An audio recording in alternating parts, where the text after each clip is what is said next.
If the highlight of your show is a comedian with a fake news show, that's pretty sad.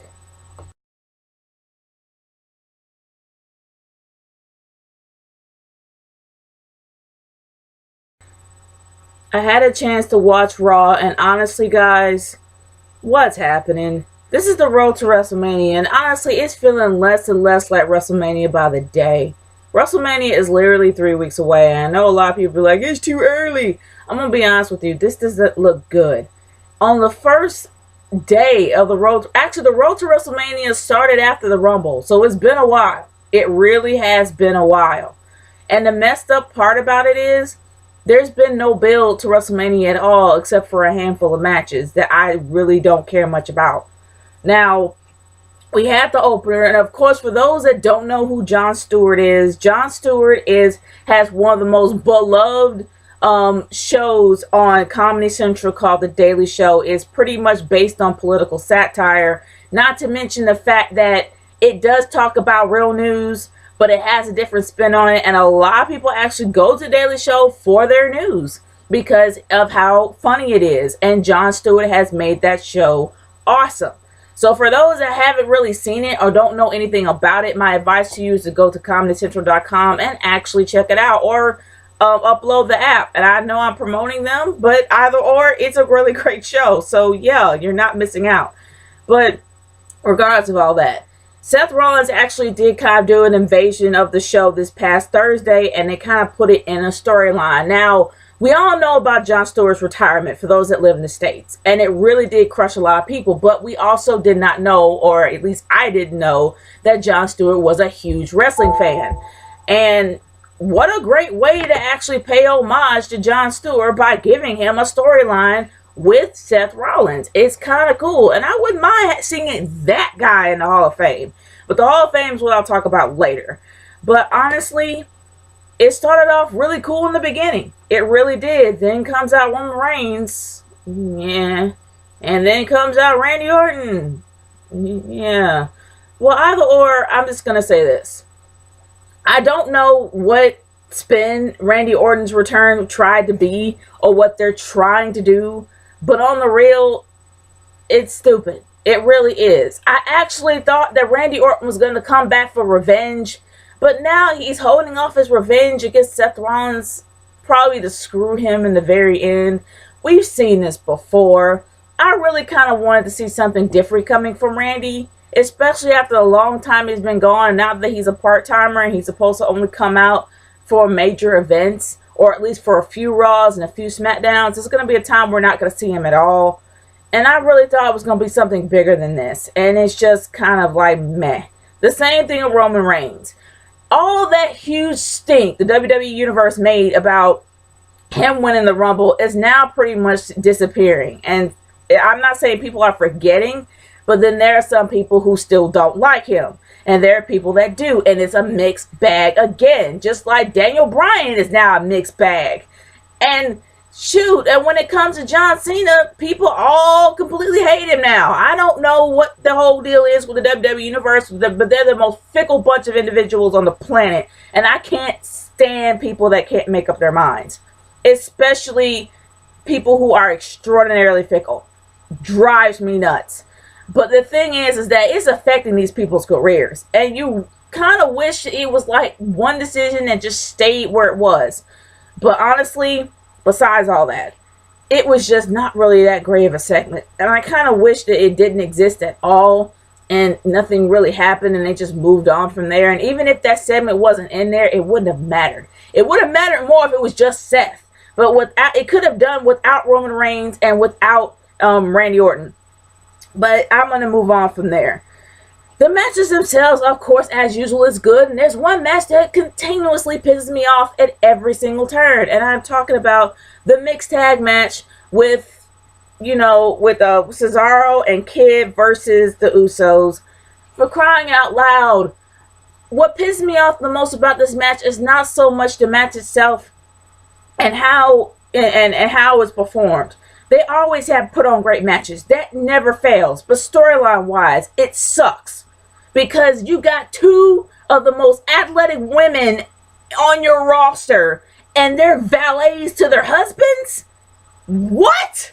These women can actually put on their own WrestleMania match and it be good. Why are you just sitting on your hands when it comes to these two women? They can do great things. Why are you just postponing all that? That's my question.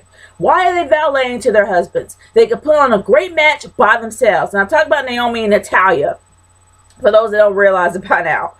But they're still valeting to their husbands, and you see Natalya in the ring complaining about her ankle. I'm like, for crying out loud, can we just have these women fight? I'd rather see them than the guys. The guys can go off on their own feud. Can we have the women for once? And speaking of women, finally, give divas a chance. That hashtag actually did work, because Nikki and Paige had a really decent match. They had a decent match in lengthwise, and it was actually a good match to watch. You really saw Paige pretty much show you what she was made of. You saw Nikki pretty much give it her all. They finally gave a match that was longer than 5 seconds. It really was. Not to mention, we actually saw the return of AJ, and we all know between the Twitter, it's not really a Twitter war because Stephanie really didn't have any response.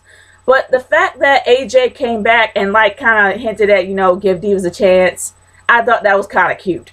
And it shows that they're bringing her back as a face, even though she works better as a heel. And I guess her and Paige are somewhat teaming up. I guess they're still considered frenemies. I have no idea.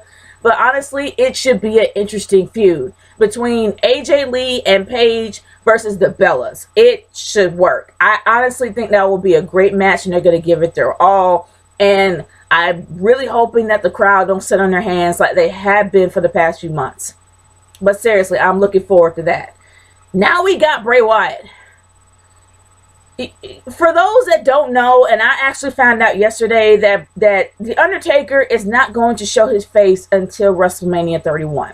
So there's not going to be any hinting. There's not going to be any teasing. He's just not going to be there until the actual event. If somebody tells you that the guy that you're supposed to be fighting isn't going to show up to the day of the event, shouldn't that tell you something about the man's health? Not to mention the fact of how this whole thing is going to turn out. Is it going to crash and burn? Is it going to literally be a match that will put Bray over? No. Either or, it's a lose-lose for Bray. I mean, number one, Bray's got to put on a really good match against Taker for him to even be put over in the slightest as a psychotic character. And number two, he's not going to lose to Taker. We know this. Nobody wants to see Taker lose after he lost the streak. That's one thing that he can't get back. The streak is gone. That's it. It's gone. So Taker can have the freedom to do whatever he wants. He's not bound to the streak anymore. But the thing is that there's going to be no teaser at all, no build at all. How is this going to work? How is this really going to work with no build, zero build for 3 weeks leading on up to WrestleMania 31? And this is for Bray Wyatt. Bray Wyatt is somewhat of a newbie. He needs to have as much build as he can. He's had a few good matches, a few good feuds under his belt, but the guy really does need to have a decent, he just needs to be put over decently.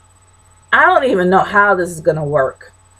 But honestly, moving on from there, we had Triple H in there talking about Sting, blah, blah, blah, blah, blah. And then all of a sudden, this random firing of Booker T. Really? You guys are going to use somebody else's livelihood in order to put yourselves over? Come on. Can't you be more original than that? And for crying out loud, it's Booker T. Booker T's a freaking legend. So why in the world are you going to put him out there like you did with Lawler so many years ago? It's time to move on from that, y'all. Seriously, it's 2015. It's time to move on from that and come up with something new. And the fact that they fired Booker T, at least it wasn't Black History Month. That would have caused an uproar. But regardless of that, I will say it was stupid. It was just dumb. And they could have came up with something new, but they didn't. And I really don't know why. The random firing was just dumb. But seeing how Booker T went back was the one thing that scratched my head the most. The most prideful dude on the planet. I would be surprised if he just completely walked out. But he didn't. He stayed. And somehow he went on with it like it was no problem at all. Like it never happened. I'm like, okay. No hint of bitterness there. That's interesting. But moving on from there. Guys, the highlight of the night, definitely by far, was Jon Stewart. Sorry, it really was. Jon Stewart's promo with Seth Rollins was probably one of the, and I guess you'd probably consider it more of a segment than it was a promo. But the segment between Jon Stewart and Seth Rollins literally was probably the highlight of the night. Jon Stewart's a freaking man. Not to mention that he's better on the mic than any other wrestlers today. He's probably a lot better than Cena. A little bit better than Cena. Because Cena has no worth at all in what he says. And I'm getting into that in a bit. But that was pretty much the highlight of the night. The fact that he and Seth Rollins went back and forth was great. The fact that he brought back the classic dudes and put them over.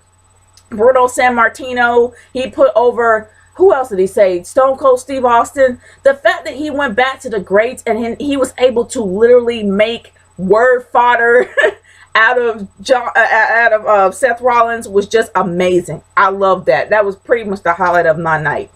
And speaking of another promo that I honestly thought, well, not really promo, that was a segment too, but either or, another segment that I thought was great but could do without somebody was a segment with John Cena. Now, John Cena, does anybody really care if John Cena is going to be in WrestleMania or not? Let's be real. Nobody cares. I'm just saying. No one cares if John Cena is going to be there or not. Everyone would be cool if he wasn't. But the interesting thing about it is that John Cena made a huge stink of the fact that he wasn't going to be in WrestleMania. And I guess I can kind of understand because Daniel Bryan's kind of in the same boat. But at least Daniel Bryan isn't complaining. But besides all that, Stephanie literally just made, oh my gosh, she tore him up from the floor up just by talking alone. And everything she said pretty much was what everybody was thinking. The crowd loved it. The crowd loved the fact that John Cena ripped himself a new one by Stephanie McMahon.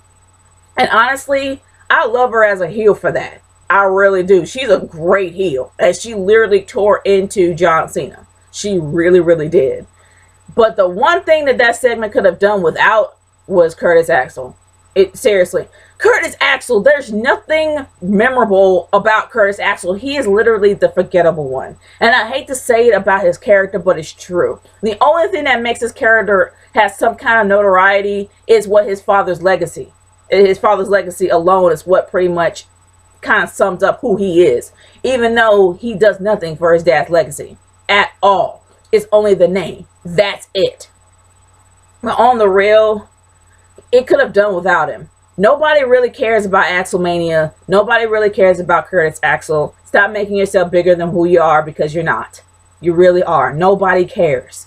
And you could have been completely okay, and actually would have been an awesome segment without Curtis Axel in it. But honestly, guys, the sad part about it is that the highlight of the night really was Jon Stewart's segment with Seth Rollins. And after that, it just kind of went meh from there. Like, nobody really cared. I know I didn't. I honestly was about to turn it off. But if I'm going to review this, I have to watch the whole thing. And honestly, I really didn't care much for the main event. I really didn't at all. Randy Orton is probably one of the most fickle dudes on the planet. And honestly, I'm really sick of his ridiculous, I got you, I got your back, though I'm going to go after you. I'm like, dude, it's been done to death. Can we come up with something new? The fact is, we haven't seen you in months, and you're going to do this? But either or, all I'm saying is the main event was just mediocre at best. The match, of course, everybody performs really well, but it's just the storyline-wise is completely off. Not to mention, it's not even a decent build going up to WrestleMania 31. And you've got to do something better here. You really do. You have a lot riding on it. And honestly, with all of this stuff about Sting, and I'm not gonna lie, I don't know what was with John Cena today, and him and his randomness and his random speaking, and I don't know what was up with that. But besides Sting, well, everybody knows my feelings about Sting, but I'm not gonna go into that. But let's just say that Triple H is doing all the work, and Sting is just sitting there along for the ride. But either way, guys, what are your thoughts about this Raw? Leave a comment in the comment section below. Send me a video response on how you feel about it. Because honestly, this Raw, It could have been better. There was some great segments in there. Don't get me wrong. Great segments that got me all excited and everything. And then everything else just kind of was like, meh. It really wasn't the Raw that I really expected. The crowd, of course, sucks as usual. But still, you know, it wasn't anything that I expected or anything that I thought would be better for the road to WrestleMania. And I hope it gets better from there. But guys, I still want to hear your thoughts. It's Nate Girl 30 signing off. Peace out. Later.